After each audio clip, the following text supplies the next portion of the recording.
জাতিসংঘ সাধারণ পরিষদের দ্বিতীয় দিনের অধিবেশন শুরু হয়েছে। বিতর্ক পর্বে আজ বক্তব্য রাখবেন ৩২ দেশের সরকার ও রাষ্ট্রপ্রধান।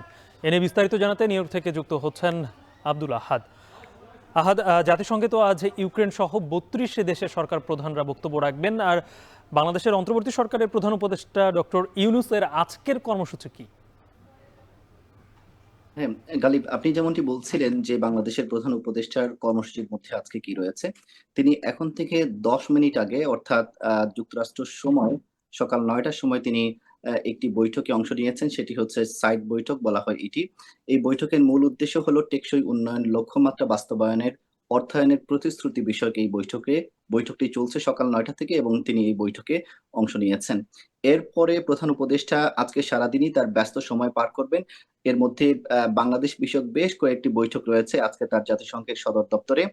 এই বৈঠকগুলোর মধ্যে আমরা যেমনটি জেনেছি সকাল ১০ টার সময় তিনি ফিনল্যান্ডের রাষ্ট্রপতির সঙ্গে তিনি একটি দ্বিপাক্ষিক বৈঠকে অংশ নিবেন এবং তারপরে সকাল ১১ টার সময় জাতিসংঘ সাধারণ পরিষদের উচ্চ পর্যায়ের কর্মসূচির মধ্যে রয়েছে প্রাথমিক জনস্বাস্থ্য রূপায়ণ এবং বাংলাদেশের পরিকল্পনা শীর্ষক একটি বৈঠক। তারপরে ১২ টার সময় তিনি ইতালির প্রধানমন্ত্রীর সঙ্গে তিনি দ্বিপাক দ্বিপাক্ষিক বৈঠক করবেন। তারপরে আমরা যেমনটি জেনেছি যে দুপুর ১ টার সময় বাংলাদেশ যুক্তরাষ্ট্র এক্সিকিউটিভ বিজনেস বিষয়ক রাউন্ড টেবিলের একটি বৈঠক রয়েছে। সেই বৈঠকেও আমাদের প্রধান উপদেষ্টা তিনি অংশ নিবেন এবং তার সঙ্গে অন্যান্য উপদেষ্টা যারা এসেছেন তারাও এসব বৈঠকে তারা অংশ নিবেন। তারপরে আমরা জেনেছি যে পাকিস্তানের প্রধানমন্ত্রীর সঙ্গে তার একটি বৈঠক রয়েছে।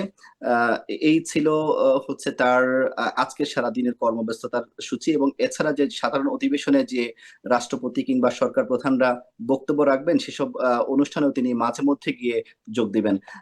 আপনি যেমনটি বলছিলেন যে আজকে কারা কারা বক্তব্য রাখবেন, এর মধ্যে ইউক্রেনের প্রেসিডেন্টের বক্তব্য রয়েছে আজকে এবং ইরানও রয়েছে।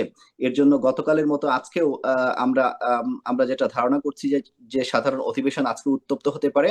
যেমন ইরান যখন বক্তব্য রাখবে এবং ইউক্রেন যখন বক্তব্য রাখবে তখন হয়তোবা যুদ্ধের যে সংঘাত যেগুলো হচ্ছে মধ্যপ্রাচ্য থেকে ইউরোপ পর্যন্ত সেই বিষয়টি আজকেও আলোচিত হতে পারে।